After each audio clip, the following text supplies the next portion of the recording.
The convention assembled in the city of Philadelphia to organize a national anti-slavery society promptly seized the opportunity to promulgate the following declaration of sentiments as cherished by them in relation to the enslavement of 1/6 portion of the American people.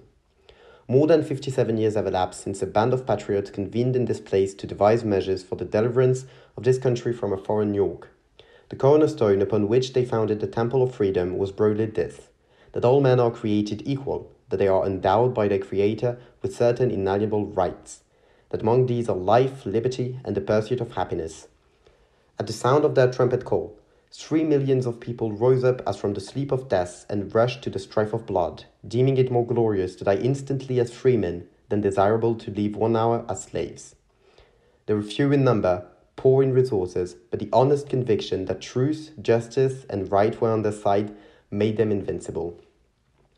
We have met together for the achievement of an enterprise without which that of our fathers is incomplete, and which, for its magnitude, solemnity, and probable results upon the destiny of the world, as far transcends theirs as moral truth does physical force. In purity of motive, in earnestness of zeal, in decision of purpose, in intrepidity of action, in steadfastness of faith, in sincerity of spirit, we would not be inferior to them. Their principles led them to wage war against their oppressors and to spill human blood like water in order to be free.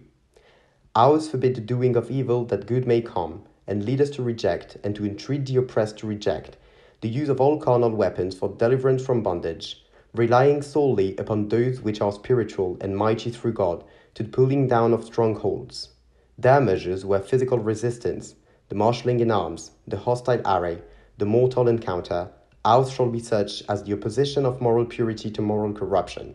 the destruction of error by the potency of truth, the overthrow of prejudice by the power of love, and the abolition of slavery by the spirit of repentance.